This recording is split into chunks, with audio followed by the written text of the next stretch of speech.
إن الحمد لله نحمده ونستعينه ونستغفره ونعوذ بالله من شرور أنفسنا ومن سيئات أعمالنا من يهده الله فلا مضل له ومن يضلل فلا هادي له وأشهد أن لا إله إلا الله وحده لا شريك له وأشهد أن محمدا عبده ورسوله يا أيها الذين آمنوا اتقوا الله حق تقاته ولا تموتن إلا وأنتم مسلمون يا أيها الناس اتقوا ربكم الذي خلقكم من نفس واحدة وخلق منها زوجها وبث منهما رجالا كثيرا ونساء واتقوا الله الذي تساءلون به والأرحام إن الله كان عليكم رقيبا يا أيها الذين آمنوا اتقوا الله وقولوا قولا سديدا يصلح لكم أعمالكم ويغفر لكم ذنوبكم ومن يطع الله ورسوله فقد فاز فوزا عظيما أما بعد فإن أصدق الحديث كتاب الله وخير الهدى هدى محمد صلى الله عليه وسلم وشر الأمور محدثاتها وكل محدثة بدعة وكل بدعة ضلالة وكل ضلالة في النار. أعوذ بالله السميع العليم من الشيطان الرجيم. بسم الله الرحمن الرحيم. قاف والقرآن المجيد بل عجبوا أن جاءهم منذر منهم فقال الكافرون هذا شيء عجيب أئذا متنا وكنا ترابا ذلك رجع بعيد قد علمنا ما تنقص الأرض منهم وعندنا كتاب حفيظ. حمد و ثنا ہو اللہ رب السماوات والارض کے لیے جو خالق کائنات ہے، اور درود و سلام نازل ہو اللہ کے پیارے نبی جناب محمد رسول اللہ صلی اللہ علیہ وسلم کی ذات گرامی پر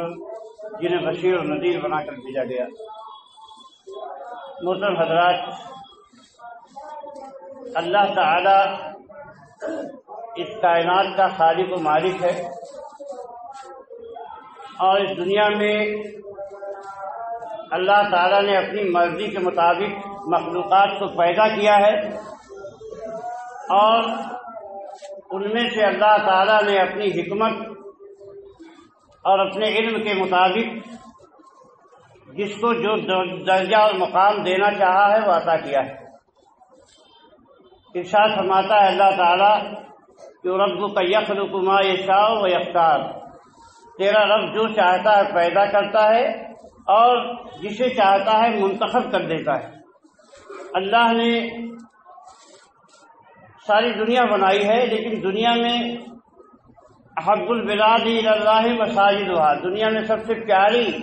جگہیں اور سب سے پیارے مقامات اللہ کے گھر مسجدیں ہیں. جو درجہ مسجد کا ہے وہ درجہ بازار کا اور مارکیٹ کا نہیں ہے، وہ درجہ گھر کا نہیں ہے. اور ایسے مسجدوں میں ساری مسجدوں کا درجہ یکساں نہیں ہے. مسجد حرام کا درجہ سب سے بڑا ہے، اس کے بعد مسجد نبوی کا درجہ ہے، اس کے بعد جو ہے مسجد اقصیٰ کا درجہ ہے.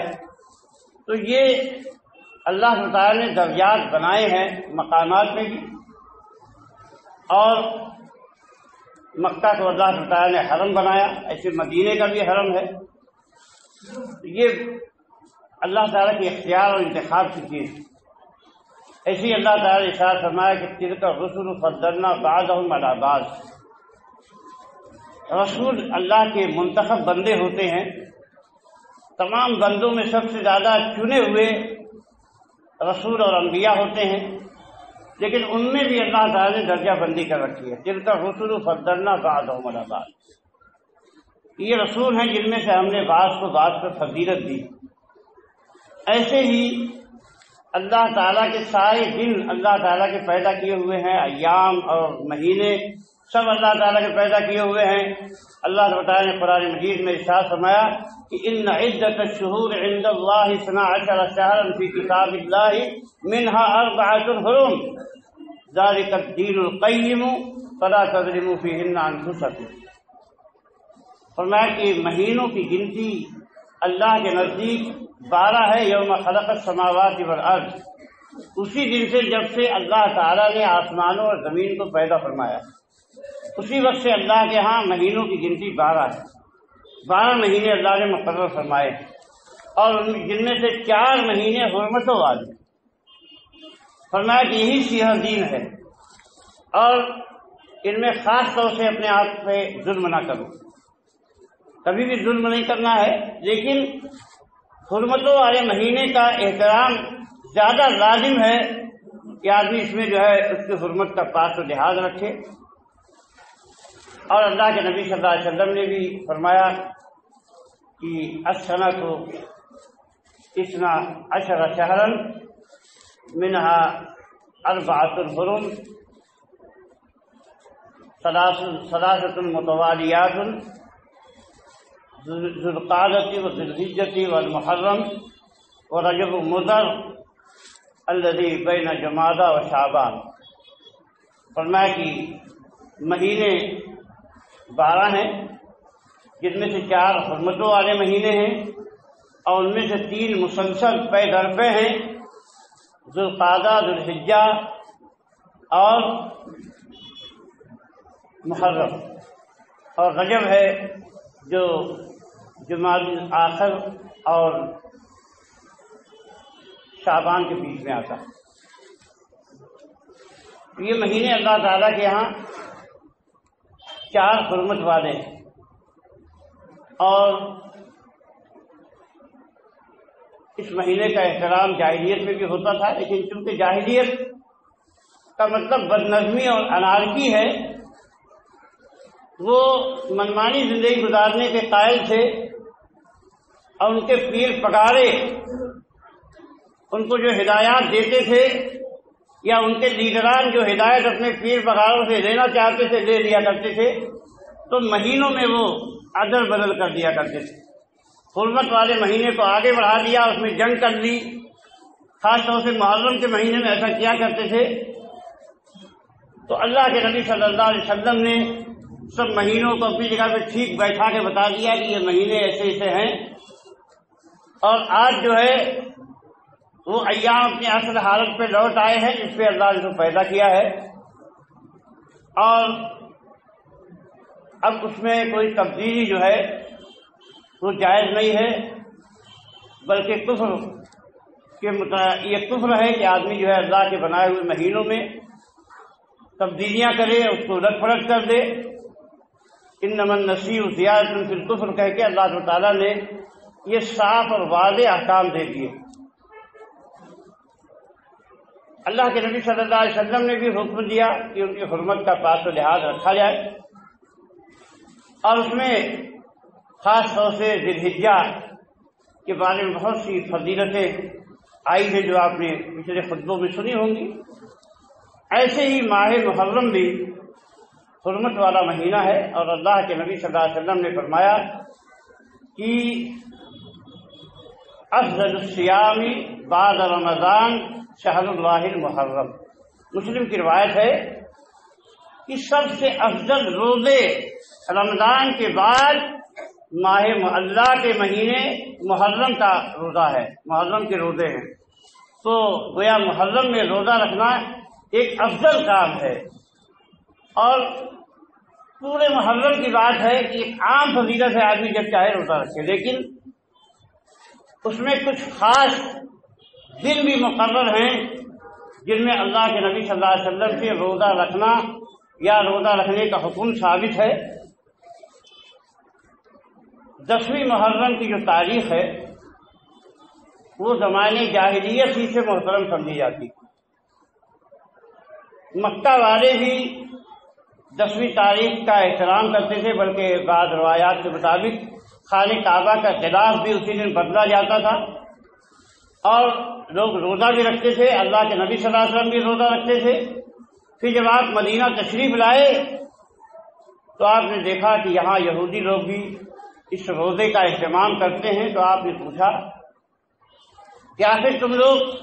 اس مہینے میں اس 10ویں تاریخ کو روزہ کیوں رکھتے ہو؟ تو کہا کہ ھذا یوم صالح نجی اللہ بنی اسرائیل، کہ یہ وہ اچھا دن ہے یا بعض روایتوں میں آیا یوم عظیم، یہ وہ عظمت والا دن ہے کہ جس میں اللہ تعالیٰ نے بنی اسرائیل کو فرعون کے ظلم سے نجات دی تھی اور فرعونیوں کو اللہ تعالیٰ نے غرق کر دیا تھا۔ تو حضرت موسیٰ علیہ السلام نے شکرانے کے طور پہ اللہ تعالیٰ کے لیے روزہ رکھا تھا، تو ہم اسی حساب سے روزہ رکھتے ہیں۔ تو اللہ کے نبی صلی اللہ علیہ وسلم نے کہا کہ نحن احق بموسیٰ منکم، کہ ہم تم سے زیادہ موسیٰ علیہ السلام کے حقدار ہیں، ہم بھی روزہ رکھیں گے۔ اور آپ نے خود بھی روزہ رکھا اور اپنی امت کو بھی حکم دیا، بلکہ بعض روایات میں آیا ہے کہ اللہ کے نبی نے منادی کرائی کہ جس نے آج 10ویں کا روزہ رکھ لیا ٹھیک ہے، نہیں رکھا تو باقی دن کھانا پانی ترک کر دے۔ اور صحابہ نے اس کا اتنا اہتمام کیا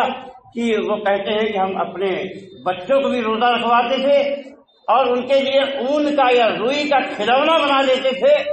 کہ جب وہ بھوک سے یا پیاس سے پریشان ہوتے روتے تھے تو بہلانے کے لیے ان کو کھلونا تھما دیا کرتے تھے تاکہ وہ روزہ پورا کر لے۔ اس قدر اہتمام صحابہ میں اس کا تھا۔ لیکن جب رمضان کے روزے فرض ہو گئے تو آپ نے اس کو کہا کہ اب جو چاہے یہ روزہ رکھے اور ثواب کمائے، اور جو نہیں چاہتا ہے اس کے لیے رخصت ہے، گویا یہ اب روزہ مستحب ہو گیا اور پہلے واجب کے درجے میں تھا۔ اس میں ایک بات یہ بھی ہے کہ یہودی لوگ اس دن کو عید کے طور پہ منایا کرتے تھے اور ان کی عورتیں زیورات وغیرہ پہنتی تھی۔ خیبر کے یہودی بھی اس کا اہتمام کرتے تھے۔ حضرت ابن عباس رضی اللہ تعالیٰ عنہ کی روایت میں ہے کہ صحابہ نے عرض کیا، اس لیے کہ صحابہ کو یہ بات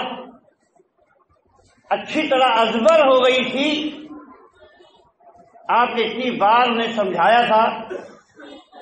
کہ عبادات میں، اخلاق میں، تہذیب میں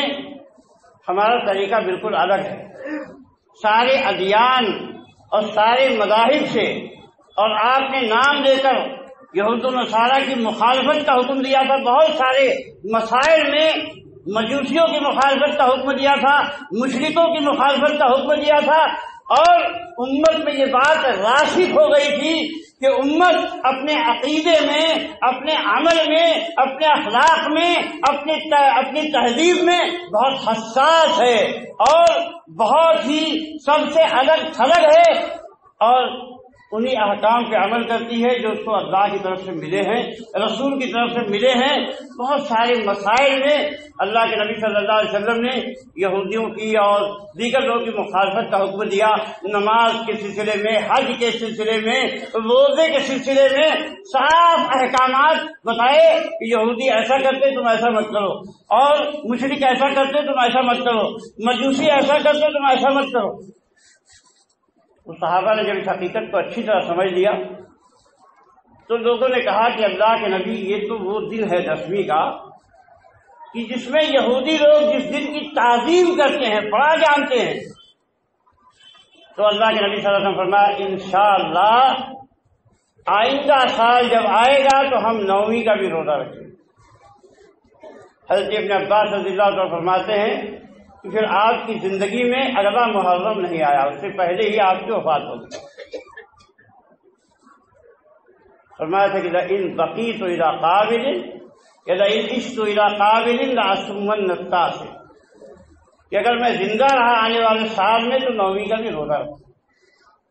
گویا یہودیوں کی مخالفت میں ایک تو عید مناتے تھے تو آپ نے روزہ رکھنے کا حکم دیا، اور چونکہ وہ بھی اس کی تعظیم کرتے تھے تو آپ نے 9ویں کا روزہ بھی ساتھ میں لگا دیا کہ 9ویں کا روزہ بھی امت محمدیہ رکھے، اور 9ویں کا روزہ رکھنا بھی مشروع ہو گیا۔ خاص فضیلت 10ویں تاریخ کے روزے کی ہے کہ اللہ کے نبی صلی اللہ علیہ وسلم فرمایا صوم یوم عاشوراء احتسب علی اللہ ان یکفر السنۃ التي قبلہ۔ مسلم کی روایت ہے کہ مجھے اللہ سے امید ہے کہ عاشورہ کا روزہ پچھلے سال کے گناہ کو مٹا دیتا ہے۔ اس بات کی دھیان رہے کہ جن حدیثوں میں بھی آیا ہے کہ فلاں اعمال کرنے سے گناہ جھڑ جاتے ہیں، گناہ مٹ جاتے ہیں، 1 سال کا گناہ معاف ہو جاتا ہے، 2 سال کے گناہ معاف ہو جاتے ہیں، یا آدمی ایسے ہو جاتا ہے جیسے آج ہی اس کی ماں نے پیدا کیا ہو، تو ان سب میں مراد صغیرہ گناہ ہے، چھوٹے چھوٹے گناہ ہیں، اور اللہ کے حقوق سے متعلق گناہ ہیں۔ کسی نے اگر بندوں کا حق مار لیا ہے، اپنی بہن کا حصہ نہیں لیا، اپنے بھائی کا حق مار لیا، اپنے پڑوسی کی زمین غصب کر لی، تو اس سے یہ گناہ، یہ بڑے بڑے گناہ معاف نہیں ہوتے، اور بھی کبیرہ گناہ معاف نہیں ہوتے۔ کبیرہ گناہ کے لیے توبہ کرنا لازم ہے، اور دوسروں کے حقوق کے لیے لازم یہ ہے کہ ان کو راضی کیا جائے، ان کا حق واپس کر دیا جائے، ورنہ بہت ہی آسان ہو جائے کہ آدمی حج پہ چلا جائے، کسی کو بھی لوٹے، کھائے، مارے، گلا دبائے، اور حج کرنے چلا جائے تو سب گناہ معاف ہو جائے، عمرہ کر کے جائے سب گناہ معاف کرا کے چلا آئے، نماز پڑھے سب گناہ معاف ہو جائے، تو ایسا نہیں ہے۔ یہ تصور ذہن میں رکھنا چاہیے، جو حقوق ہے ان کی ادائیگی لازم ہے۔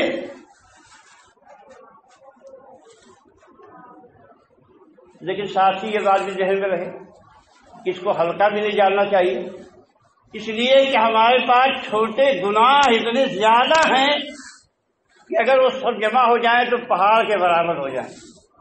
اور وہ پہاڑ جو ہمارے اوپر گرے گا تو ہم تباہ و برباد ہو سکتے ہیں۔ اس لیے اس کو معمولی نہیں سمجھنا چاہیے، اس کی قدر کرنا چاہیے، اور اس کی اہمیت کو محسوس کرنا چاہیے۔ اسی لیے صحابہ کرام بڑی تیزی کے ساتھ نیک اعمال کی طرف بھاگتے تھے، اور سارے نیک اعمال کی پابندی کی کوشش کرتے تھے۔ جتنی ان کو اللہ نے طاقت دی تو پوری طاقت کے ساتھ نیک اعمال کے لیے کوشاں ہوں۔ میرے بھائی، اللہ کے نبی صلی اللہ علیہ وسلم نے اپنی امت کو ہر خیر کی بات بتائی ہے، اور ہر شر سے آپ نے ڈرایا ہے، اور امت میں جو فتنے، جو آفتیں، جو مشکلات پیدا ہونے والی تھی، بہت کھل کے ان کے بارے میں اللہ کے نبی صلی اللہ علیہ وسلم نے لوگوں کو خبردار کیا تھا۔ یہ دنیا دارالامتحان ہے، آزمائش کی جگہ ہے، اور انسان کی تباہی کا سب سے بڑا ذریعہ جو شیطان کے پاس ہے وہ انسان کو شرک سے جوڑ دے گا، اور شرک بدعتوں کے دروازے سے اندر آتا ہے۔ بدعتوں کا دروازہ کھول کے شیطان لوگوں کو شرک تک لے جاتا ہے، اور اس کے علاوہ بھی فتنے بہت سارے، آپس کے جھگڑے، نا اتفاقی، اختلافات، اور اختلافات کے نت نئے رنگ، یہ ساری چیزیں امت کے لیے بڑے فتنے کا باعث ہے۔ اللہ کے نبی صلی اللہ علیہ وسلم ایک دن عشاء کے وقت مسجد میں تشریف لائے تو دیکھا صحابہ کی جماعت بیٹھی ہوئی۔ آپ نے کہا کہ ما زلتم ہاہنا، مغرب کی نماز پڑھ کے تم لوگ یہی بیٹھے ہو؟ کہا ہاں اللہ کے نبی ہم تو یہی بیٹھے ہیں۔ کہا عشاء پڑھ کے جائیں گے؟ صحابہ کرام کا وقت قصے کہانیوں میں، رات بھر شب بیداری گپ شپ میں، فضول کاموں میں، لہو و لعب اور تماشے کے کاموں میں صرف نہیں ہوتا تھا۔ ذکر و اذکار کرنے والے، تلاوت قرآن کرنے والے، اللہ سے لو لگانے والے اور اللہ کے دین کی خدمت کرنے والے لوگ تھے۔ ان کا حرص، ان کی خواہشیں سب آخرت کے ارد گرد گھومتی تھی، اللہ کی محبت کے گرد گھومتی تھی، رسول کے اتباع کے گرد گھومتی تھی۔ حصول علم کے شائق تھے، اور وہ باتیں معلوم کرنے کے حریص تھے جو ان کے نجات کا باعث بن جائیں، جو ان کی کامیابی کا، دنیا اور آخرت کی کامیابی کا باعث بن جائیں۔ اللہ کے نبی صلی اللہ علیہ وسلم نے کہا بہت اچھا کیا تم نے، یہاں بیٹھے ہوئے ہو اور اللہ کی یاد میں لگے ہوئے ہو۔ ایک بات آپ نے بتائی انہیں، آسمان کی طرف دیکھا اور فرمایا کہ النجوم امنۃ للسماء فاذا ذهبت النجوم اتى السماء ما توعد وانا امنۃ لاصحابی، کہ فرمایا کہ میں آسمان میں جو ستارے ہیں وہ آسمان کے لیے باعث امن ہے، جب یہ ستارے جھڑ جائیں گے، ختم ہو جائیں گے، تو آسمان پہ وہ حالات آئیں گے، یا مات پڑ جائیں ستارے تو آسمان پہ وہ حالات آئیں گے جن کے بارے میں بتایا گیا ہے، جن کے بارے میں وعدہ کیا گیا ہے، وہ یہ ہے کہ آسمان ختم ہو جائے گا۔ اور فرمایا کہ انا امنۃ لاصحابی، تو میں اپنے صحابہ کے لیے باعث امن ہوں۔ فَإِذَا ذَهَبْتُ أَتَىٰ أَصْحَابِي مَا يُوعَدُونَ، جب میں چلا جاؤں گا تو میرے صحابہ پر وہ حالات آئیں گے جن کے بارے میں انہیں بتایا گیا ہے، خبر دی گئی ہے۔ وَأَصْحَابِي أَمْنَةٌ لِّأُمَّتِي فَإِذَا ذَهَبَ أَصْحَابِي أَتَىٰ أُمَّتِي مَا يُوعَدُونَ، اور میرے صحابہ میری امت کے لیے باعث امن ہیں۔ جب یہ صحابہ چلے جائیں گے تو میری امت پر وہ حالات آئیں گے جن کے بارے میں خبر دی گئی ہے۔ وہ آسمان کے بارے میں بھی خبر موجود ہے، صحابہ کے بارے میں بھی خبر موجود ہے، اور امت کے بارے میں بھی خبر موجود ہے، اور ان سب میں مشکل حالات کب پیدا ہوں گے اللہ کے نبی صلی اللہ علیہ وسلم یہ بات بتا دی ہے۔ نبی کائنات علیہ السلام جب موجود تھے تو صحابہ فتنوں سے، لڑائیوں سے اور آپس کی قطع تعلقی سے محفوظ تھے،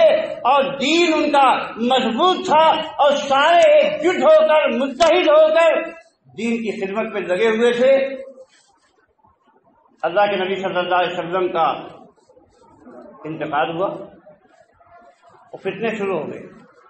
امتحان شروع ہو گیا۔ سب سے پہلی بحث تو یہی شروع ہو گئی کہ اللہ کے نبی صلی اللہ علیہ وسلم زندہ ہیں یا ان کی وفات ہو گئی ہے۔ پھر مرحلہ یہ آیا کہ نبی صلی اللہ علیہ وسلم کو غسل کیسے دیا جائے، کپڑا اتار کے دیا جائے کہ کپڑے کو اوپر سے دیا جائے۔ یہ مسئلہ پیدا ہوا کہ نبی صلی اللہ علیہ وسلم کو دفن کہاں کیا جائے، اور یہ سب مسائل جب قرآن اور سنت سے حل ہو گئے، صحابی کے پاس قرآن کی آیتیں تھی، حدیثیں تھی، فٹافٹ انہیں سنایا، سارے صحابہ نے سر تسلیم خم کر دیا، اللہ نے رہنمائی فرمائی، اور یہ مرحلہ بحسن خوبی انجام کو پہنچ گیا۔ پھر یہ اختلاف پیدا ہو گیا خلیفہ کون بنے گا، اس کا مسئلہ بھی چٹکیوں میں حل ہو گیا، کوئی تلوار نہیں اٹھی، جھگڑے نہیں کھڑے ہوئے، حضرت ابوبکر صدیق رضی اللہ تعالیٰ عنہ خلیفہ بنا دیے گئے۔ اور پھر اس کے بعد مسئلہ یہ پیدا ہوا کہ کچھ لوگ زکوٰۃ کا انکار کر رہے ہیں۔ صحابہ ایک آراد ہو گئے، آپس میں پہلے بحثیں ہوئی، مناقشے ضرور ہوئے، لیکن اختلاف تلواروں تک نہیں پہنچا، بائیکاٹ تک نہیں پہنچا کہ یہ تو ان کا فتویٰ ہے میں نہیں مانوں گا، یہ ان کا فتویٰ نہیں مانوں گا۔ سارے صحابہ اس بات میں متفق ہو گئے کہ جو زکوٰۃ نہیں دے گا تلوار کے زور پہ اسے زکوٰۃ دی جائے گی، اور زکوٰۃ وصول کی گئی۔ حضرت صدیق اکبر نے وصول کیا، اور جنہوں نے انکار کیا ان کی پٹائی ہوئی، تلواروں سے جنگ کی گئی، اور پھر بہت سے لوگ مرتد ہو گئے، کہا کہ ان کے بارے میں کہا ان سے بھی جنگ کی جائے گی، اور کچھ لوگوں نے نبوت کا دعویٰ کیا، ان کا بھی خاتمہ صحابہ کی تلواروں نے کر دیا، اور چند سالوں کے اندر سارے فتنے اپنی موت آپ مر گئے۔ اللہ کے نبی کے بعد بے شک صحابہ میں فتنے کھڑے ہوئے، لیکن صحابہ کی قوت ایمانی، صحابہ کا علم، صحابہ کا تقویٰ اور ایمانی قوت و محبت کی بنیادیں اتنی پختہ تھی کہ ایسا نہیں ہوا کہ صحابہ کے رہتے ہوئے شرک غالب آ گیا ہو، بدعتیں غالب آ گئی ہوں، اور فتنوں نے اپنا رنگ ایسا جمایا ہوا ہو کہ جماعت پتر پتر ہو گئی ہو، جہاد کا نظام ختم ہو گیا ہو، خلافت اسلامیہ کا نظام ختم ہو گیا ہو، ایسی نوبت نہیں آئی۔ اللہ کا فضل ہے کہ اختلافات ہوئے ضرور، لیکن صحابہ نے اسے بہت جلد قابو پا لیا، اور پھر جو فتوحات کا سلسلہ شروع ہوا ہے تو انہیں پیچھے مڑ کے نہیں دیکھا، ایران کی طاقت کو فنا کے گھاٹ اتار دیا، اور روم کی طاقت کے پرخچے اڑا دیے، اور ہندوستان تک گھسے چلے آئے مسلمانوں کے قافلے، اور زور یہ بڑھا رہا، ساری دنیا کے باطل پرست ان کا نام سن کے کانپتے تھے، کفر کے ایوانوں میں زلزلے برپا تھے، اور شاہوں کے تاج ان کی ٹھوکروں میں رونڈے جاتے تھے، اسلام کا جھنڈا شوکت کے ساتھ لہرا رہا تھا۔ یہ اعدائے اسلام نے دیکھا، کہ مسلمانوں کا پاور ہاؤس کیا ہے،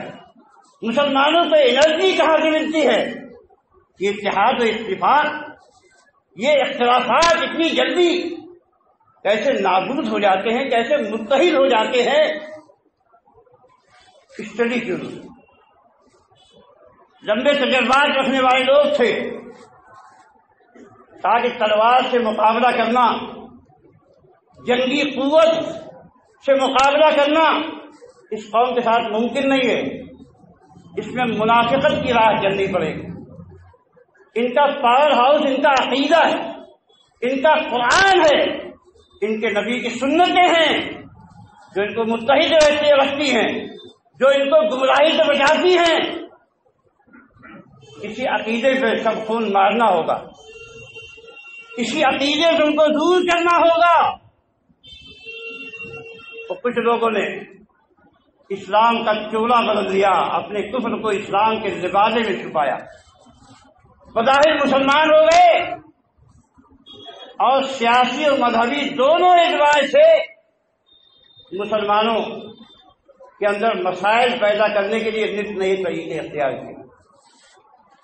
پہلی بات تو یہ کہی گئی کہ اصل خلافت کے حقدار اور نبی کی وراثت کے حقدار ان کے آل بیت میں سے حضرت علی ہیں، اور علی کو اللہ کے نبی نے وصی بنایا، وصیت کیا ہے، اور ان کی فضیلت میں زمین و آسمان کے خلاصے ملائے گئے، اور ان کو تقدس کے اس مقام پر پہنچایا گیا کہ بعض لوگوں نے علی کو الہ بنا دیا، معبود بنا دیا، اللہ کے درجے میں رکھا، اور جنہوں نے اللہ کے درجے میں نہیں رکھا انہوں نے کہا کہ خلافت انہی کا حق ہے اور باقی سب غاصب ہیں، سارے صحابہ ظالم ہیں، نعوذ باللہ من ذالک. یہ عقیدے کی راہ سے خلل پیدا کرنے کی کوشش کی گئی. ظاہر سی بات ہے صحابہ میں ان کی داد نہیں کر سکتی تھی، اور وہ تابعین جو صحابہ کے شاگرد تھے ان میں بھی داد نہیں کر سکتی تھی. بہت سے نئے مسلمان ہو رہے تھے. ان نئے مسلمانوں کو جو یہودی تھے وہ جانتے تھے کہ ان کے ہاں بعض لوگوں کو مقدس مانا جاتا ہے، کرسچنوں میں بھی ایسے ہی بات تھی، اور مشرکین تو بزرگوں کے تقدس پہ چلتے ہی تھے. جب نئے نئے مسلمان ہوئے تو یہ بات بہت جلدی ان کے سمجھ میں آ گئی کہ ہاں ایک طبقہ مقدس ہوتا ہے جس کا نبی سے تعلق ہو اور جس کا ایسی معزز گھرانے سے تعلق ہو تو اس کے تقدس میں کوئی شبہ نہیں ہے. تو تقدس کا یہ عقیدہ ان نو مسلموں کے اندر اپنی جڑیں مضبوط کرنے لگا، اور دوسری طرف سر پسندوں نے یہ فتنہ اٹھایا کہ عثمان غنی یہ بادشاہ دیکھو صحیح نہیں ہے، دیکھو فلاں کو اتنا پیسہ دے دیا انہوں نے، فلاں کو گورنر بنا دیا، یہ ان کے خاندان کا ہے اس لیے بنا دیا، اس لیے اس کو پیسہ دے دیا، مال دے دیا کہ وہ ان کا رشتے دار ہے. ایسے دھیرے دھیرے فتنے کھڑے کیے کہ حضرت عثمان ایسا کر رہے ہیں، حضرت عثمان ایسا کر رہے ہیں. پھر بڑا طبقہ دھیرے دھیرے جمع ہو گیا، اور جیسا کہ اللہ کے نبی صلی اللہ علیہ وسلم نے خود ہی فرمایا تھا، حضرت انس بن مالک رضی اللہ تعالیٰ عنہ فرماتے ہیں کہ ایک دن اللہ کے نبی صلی اللہ علیہ وسلم جبل احد پہ چڑھے تو احد ہل گیا. حضرت انس بن مالک رضی اللہ تعالیٰ عنہ کی روایت ہے، بیان کرتے ہیں کہ میں سمجھتا ہوں کہ اللہ کے نبی نے اپنے پاؤں سے اس پہ مارا اور کہا کہ اسکن احد علیک نبی و صدیق و شہیدان، کہ تیرے اوپر ایک نبی ہے، ایک صدیق ہے اور 2 شہید ہیں، اور آپ کے ساتھ ابو بکر صدیق، عمر فاروق اور عثمان غنی رضی اللہ تعالیٰ عنہ تھے. یہ معاملہ اللہ کے یہاں پہلے سے طے ہو چکا تھا، اور بہت ساری حدیثیں یہ بتاتی ہیں یہ حالات پیش آنے والے تھے. اللہ کو قربانیاں پسند ہیں، اللہ کو صبر پسند ہے. اللہ تعالیٰ نے قربانیاں لی، قربانیاں دینے والوں نے قربانیاں دی، اپنے خون کا نذرانہ اپنے رب العالمین کی بارگاہ میں پیش کر کے سرخرو ہو گئے. لیکن فتنہ کرنے والے پھنس گئے، شیطانی چالوں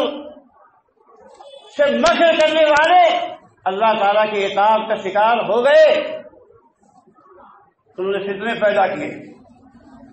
مدینے میں آ کے حضرت عثمان غنی رضی اللہ تعالیٰ عنہ کو شہید کر دیا گیا. آپ روزے سے تھے، آپ قرآن پڑھ رہے تھے، آپ صابر اور ساکت تھے، اگر اشارے کر دیتے تو تلواریں چل جاتی، لیکن انہوں نے صبر کا راستہ اختیار کیا۔ ایک لمبی داستان ہے جس کو مختصر خطبے میں بیان نہیں کیا جا سکتا، لیکن اس کے بعد سے بلکہ اس سے پہلے ہی مجوسیوں نے سازش کی، حضرت عمر بن خطاب رضی اللہ تعالیٰ عنہ کو عین نماز کے وقت شہید کر دیا، مارا خنجر۔ ابو لؤلؤہ فیروز ابو لؤلؤہ نے، جس کو آج ایران میں مقدس سمجھا جاتا ہے اور انبیاء اور بزرگوں کا درجہ دیا جاتا ہے، اور حضرت عثمان غنی رضی اللہ تعالیٰ عنہ اس کے بعد مارے گئے 18 ذی الحجہ کو، تو اس کو عید قوم غدیر منایا جاتا ہے، اور کہتے ہیں کہ عید الاضحیٰ سے زیادہ مقدس ہے یہ عید۔ رافضیوں کے یہاں یہ عید منائی جاتی ہے جس دن حضرت عثمان کو شہید کیا گیا تھا، یہ اس دن کا جشن ہے جو عید قوم غدیر کے نام پہ منایا جاتا ہے۔ اور الحمدللہ امت متحد تھی، لیکن امت میں یہ فساد عقیدے کے بگاڑ اور سیاسی ریشہ دوانیوں سے پیدا کیا گیا، جس کے نتیجے میں حضرت عثمان بھی شہید ہوئے اور حضرت علی بھی شہید کر دیے۔ فجر کی نماز کے لیے جا رہے تھے کہ 1 محرم کو ایک خارجی نے اپنی دینداری اور اللہ کے لیے حضرت علی کو قتل کیا، تو کہتا تھا کہ ہم نے اللہ کے لیے قتل کیا۔ حضرت علی مرتد ہو چکے ہیں، اسلام سے پھر گئے ہیں، اور سارے صحابہ اسلام سے پھر گئے ہیں۔ اب اس کے برعکس ایک گروہ ایسا پیدا ہوا جو حضرت علی کا اندھا حامی تھا، ادھر ایک گروہ ایسا تھا جو حضرت علی اور سارے صحابہ کا مخالف تھا، جو خوارج کہتے تھے، اور صحابہ سے ان سے جنگیں ہوئی، خود حضرت علی نے جنگ کی، بہت سارے لوگ تہے تیز کیے گئے، لیکن قاتلان عثمان حضرت علی کی صفوں میں گھس گئے تھے۔ اور پھر اس کے بعد حضرت علی رضی اللہ تعالیٰ عنہ اور امیر معاویہ رضی اللہ تعالیٰ عنہ کی جنگ ہوئی، الحمدللہ صلح ہو گئی۔ بعد میں دونوں کی حکومتیں اپنی اپنی جگہ پہ کام کرتی رہیں، اور نبی کائنات علیہ السلام نے فرمایا تھا حضرت حسن کے بارے میں کہ ان ابنی ھذا سید، میرا بیٹا سردار ہے، اللہ تعالیٰ 2 مسلمانوں کے بڑے گروہوں میں اس کے ذریعہ صلح کرائے گا۔ حضرت حسن کے ذریعہ صلح ہو گئی، اور انہوں نے امیر معاویہ رضی اللہ تعالیٰ عنہ کے حق میں خلافت سے تنازل فرمایا، اور امیر معاویہ رضی اللہ تعالیٰ عنہ متفقہ خلیفہ ہو گئے عالم اسلام کے۔ اور یہ اسلام کی شوکت کا سب سے بڑا زمانہ تھا کہ پورے عالم اسلام میں فتوحات کا ایک لمبا سلسلہ قائم ہو گیا، امن و امان سارے مملکت اسلامیہ میں پھیل گیا، اور امیر معاویہ رحمۃ اللہ علیہ کی حکومت انتہائی مضبوط ہوئی۔ اور ایک بات یہ بھی سمجھ کہ حضرت علی رضی اللہ تعالیٰ عنہ کے ساتھ جو فوج تھی، جو ان کے ساتھی تھے، حضرت علی رضی اللہ تعالیٰ عنہ منبر کوفہ پہ کھڑے ہو کر کہا تھا کہ یا اشباح الرجال ولا رجال عقول الاطفال حلوم الاطفال عقول ربات الحجال سعیمتکم ومللتکم سعیمتونی ومللتمونی، کہ مردوں کی طرح نظر آنے والے نامردوں، اے بچوں کی عقل رکھنے والوں اور عورتوں کی سوجھ بوجھ رکھنے والوں، اللہ کی قسم میں تمہاری صحبت سے مایوس ہو چکا ہوں، اور تم بھی میری صحبت سے مایوس ہو چکے ہو۔ میری تمنا ہے کہ کاش میں نے تمہیں دیکھا نہیں ہوتا۔ آج تمہاری وجہ سے لوگ کہتے ہیں کہ علی ابن ابی طالب کو شعور نہیں ہے، حکومت کرنے کا سلیقہ نہیں ہے، آخر جس کی بات مانی نہ جائے اس کا وہ کیا کر سکتا ہے؟ تم میری بات نہیں مانتے، قدم قدم پہ نافرمانی کرتے ہو۔ یہ خود حضرت علی رضی اللہ تعالیٰ عنہ کا بیان تھا، جو شیعہ سنی تمام کتابوں میں موجود ہے۔ اور اس کے برعکس امیر معاویہ رضی اللہ تعالیٰ عنہ کی فوج کا عالم یہ تھا کہ اتنی منظم، ویل ڈسپلین،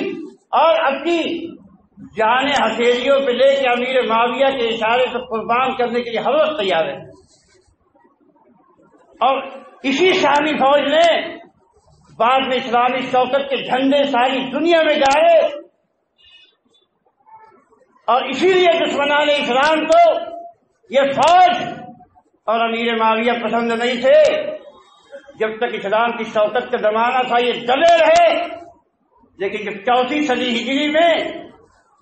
معز الدولہ رافضی کی حکومت قائم ہوئی تو 351 میں سب سے پہلا کام اس نے یہ کیا، جب سنیوں کو دبانے میں یہ کامیاب ہو گئے اور خلافت عباسیہ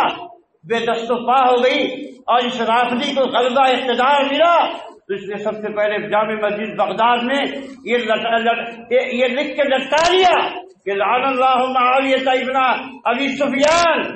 والذی غصب فاطمة فلکا والذی منع الحسن ان يدفن مع جده والذی نفع ابا ذر والذی اخرج العباس من الشورى۔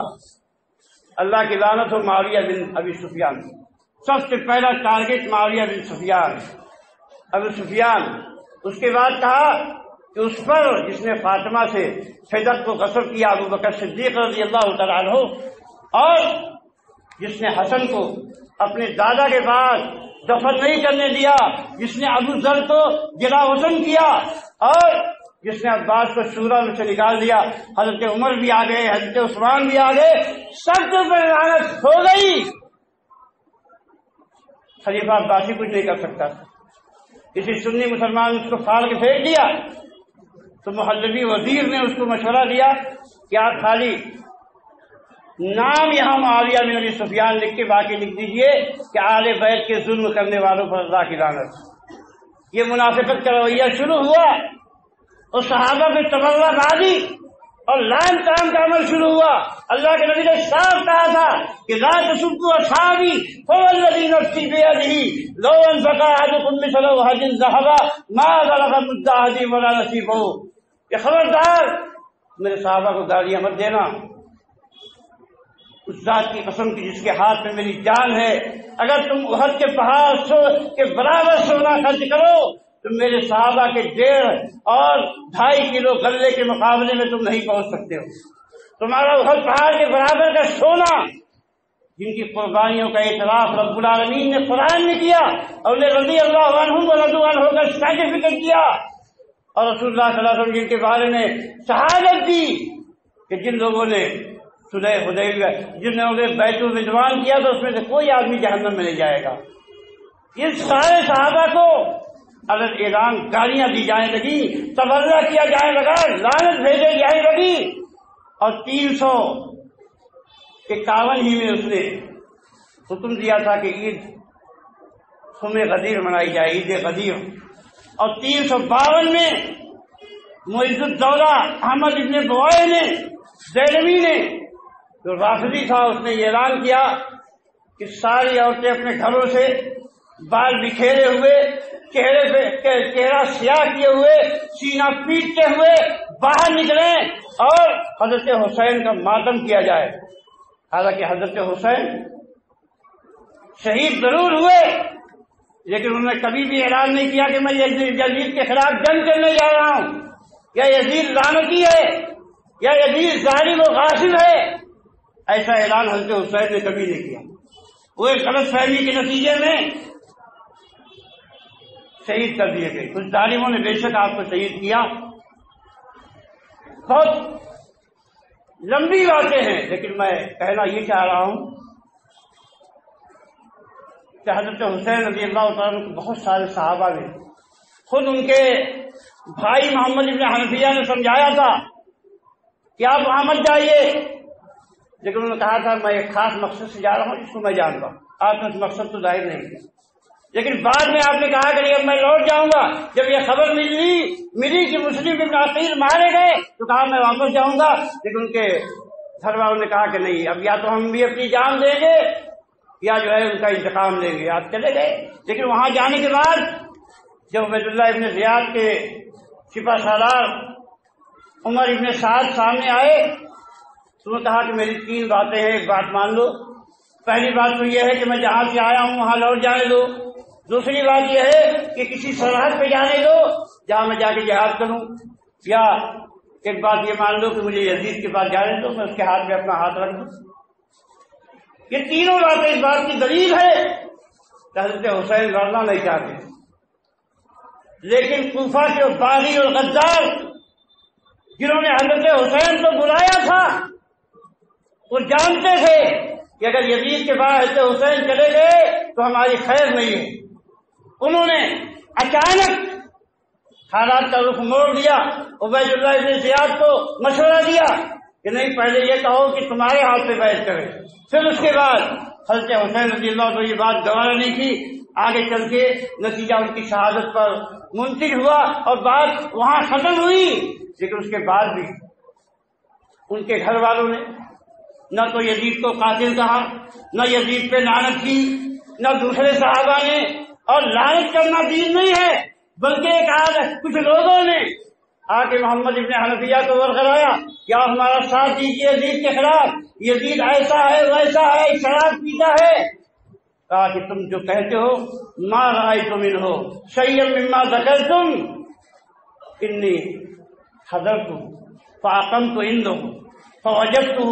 مواظبا على الصلاة متحريا للخير سائلا عن الفقه ملازما للسنة۔ کہ تم جو باتیں کہہ رہے ہو ان میں سے ایک بھی بات صحیح ہے۔ میں تو خود یزید کے یہاں گیا، اس کے یہاں کئی دن رکا رہا، میں نے دیکھا نماز کا پابند ہے، خیر کا متلاشی ہے، خیر کی جستجو رکھنے والا ہے، اور فقہ کے بارے میں سوال کرتا ہے، سنت کا پابند ہے۔ میں نے یزید کو ایسا بنایا اور تم ایسا کہہ رہے ہو۔ یہ خود حضرت حسین رضی اللہ تعالیٰ کے بھائی کی شہادت ہے جس کو تمام مورخین نے ذکر کیا۔ لیکن فتنہ پیدا کرنے والوں کو مسلمانوں میں فتنہ پیدا کرنا۔ آج دیکھ لیجئے یہ فتنہ اتنا رائج ہو گیا کہ جو لوگ سنی مسلمان ہیں وہ بھی تالیاں بناتے ہیں، امام حسین کہتے ہیں۔ آپ بتاؤ، امام ابو بکر کوئی نہیں کہتا، امام عمر کوئی نہیں کہتا، امام عثمان کوئی نہیں کہتا، امام علی کوئی نہیں کہتا ہے، امام حسین کیوں؟ یہ شیعوں کی چلائی ہوئی باتیں ہیں۔ سب کو تو حضرت رضی اللہ عنہ، لیکن امام حسین اور ان کے نام پہ فقیر بننا، ان کے نام پہ تعزیہ بنانا، ان کی قبر کا مدار بلانا اور ہر سال ماتم کرنا اور ان کے دھاگے پہننا، چھلے پہننا، کڑے پہننا اور نہ جانے کیا کیا باتیں ہیں، پوری امت کو شرک میں غرق کر دیا گیا ان بزرگوں کے نام پہ جن سے وہ بیدار تھے، جن سے انہوں نے اپنی برات کا اظہار کیا تھا۔ اور یہ سب سلسلہ میں نے بتایا کہ 4 صدی ہجری میں اس کا زور ہوا، جب اہل سنت کمزور ہو گئے اور ان کی فوجی طاقت ماز بڑھ گئی تو شیعوں کو طاقت ملی۔ اجمیوں کے ذریعہ جو مسلمان مجوسی سے جو منافقانہ مسلمان ہوئے تھے ان کے ذریعہ یہ بدعتیں عالم اسلام میں داخل ہوئی۔ سن 353 میں اس بادشاہ نے معز الدولہ نے حکم دیا کہ سب عورتیں سینہ پیٹتے ہوئے باہر نکلیں، مرد ماتم کریں، 10 دن تک بازار بند رہیں گے۔ 252 یہ حکم شیعوں کے لیے تھا، لیکن 253 میں سب کو حکم دیا کہ سنی بھی نکلیں۔ تو شیعہ سنی بہت بڑا فساد ہو گیا بغداد میں، اور یہی سلسلہ ہندوستان آیا، یہی سلسلہ ساری دنیا میں پھیلا۔ آج قبر پرستی، بزرگ پرستی، مزار پرستی، یہ جتنی ہے سب رافضیوں کی دین ہے۔ رافضیوں اور صوفیوں کے ذریعہ مسلمانوں میں آئی اور مسلمانوں کی سیراتیں منتشر ہو گئے۔ آج امت کا سب سے بڑا مسئلہ شرک ہے، بدعتیں ہیں، یہاں تک کہ جتنے بھی حکمراں ہیں ہر قدم ان کا شرک سے بھرا ہوا ہے۔ عالم اسلام میں جب بھی ان کا کوئی عید آتی ہے، کوئی دن آتا ہے تو اس کی ابتدا مزاروں سے ہوتی ہے، چادروں سے ہوتی ہے، قبروں کو دھونے سے ہوتی ہے، پھول چڑھانے سے ہوتی ہے، جس کے خاتمے کے لیے محمد رسول اللہ صلی اللہ علیہ وسلم دنیا میں تشریف لائے، آپ نے تلواریں چلائیں اور لڑائیاں لڑی۔ آج امت وہی شیطانی کام اسی رسول کی محبت کے نام پہ، اولیاء اللہ کی محبت کے نام پہ کر رہی ہے۔ آخر یہ امت کس طرح سے اللہ کے غضب سے، اللہ کی لعنت سے نکل سکتی ہے، جبکہ اللہ کے نبی نے فرمایا تھا کہ لعن اللہ اليہود والنصارى اتخذوا قبور انبیائہم مساجدا، اللہ کی لعنت ہو یہود و نصارہ پر جنہوں نے اپنے انبیاء کی قبروں کو سجدہ گاہ بنا لیا۔ میرے بھائیوں، سوچ کے ناخن دیں، وقت بہت زیادہ ہو گیا ہے، صرف اتنی گزارش کرنی ہے کہ جو اپنے آپ کو اہل حدیث کہہ رہے ہیں، ہر زمانے سے ان کی ذمہ داری آج بڑھ چکی ہے اس امت کی قیادت کا اور اس کو صحیح رہنمائی فراہم کرنے کا۔ اگر کوئی کام کر سکتا ہے تو کتاب و سنت کے ماننے والے کر سکتے ہیں، لیکن اگر یہ اپنے پیٹ کے لیے، اپنی خواہشات کے لیے جینے لگے اور اللہ کے لیے جینا ترک کر دیا تو آخر اس امت کا بیڑا کیسے پار ہوگا، کون آگے بڑھے گا؟ اس لیے اے کتاب و سنت کے ماننے والوں، اپنی ذمہ داریوں کا احساس کرو اور اس کی عظمت کا احساس کرو کہ جو عقیدہ اور جو منہج اللہ نے تمہیں دیا ہے وہ امانت ہے پوری امت کی، اور امت تک پہنچانا اور اس کی طرف بلانا یہ وقت کا سب سے اہم فریضہ ہے۔ اللہ تعالیٰ ہم کو دین کی سمجھ عطا فرمائے، جب تک ہم دنیا میں جئیں ایمان پہ، تقویٰ پہ، اللہ کے رسول کی محبت پر جئیں۔ اے اللہ تو ہمارے درمیان سے شرک کا خاتمہ فرما دے، توحید خالص اور اتباع کتاب و سنت کی راہ پر چلنے کی توفیق عطا فرما، اور اے اللہ دنیا کے سارے مظلوم مسلمانوں کی مدد فرما، جو ہمارے ملک میں مظلوم ہیں اور جو باہر مظلوم ہیں، ساری دنیا میں اے اللہ ان کی مدد فرما۔ اے اللہ ان کو اتباع کتاب و سنت کے ذریعہ صحیح راستے پر آنے کی توفیق عطا فرما۔ اے اللہ ہمارے ملک میں امن و امان قائم کر۔ اے اللہ ہم سب لوگوں کو اتباع کتاب و سنت کی توفیق عطا فرما۔ اقول قولی ھذا واستغفر اللہ لی ولکم ولسائر المسلمین من کل ذنب، صلی اللہ تعالی علی نبینا محمد۔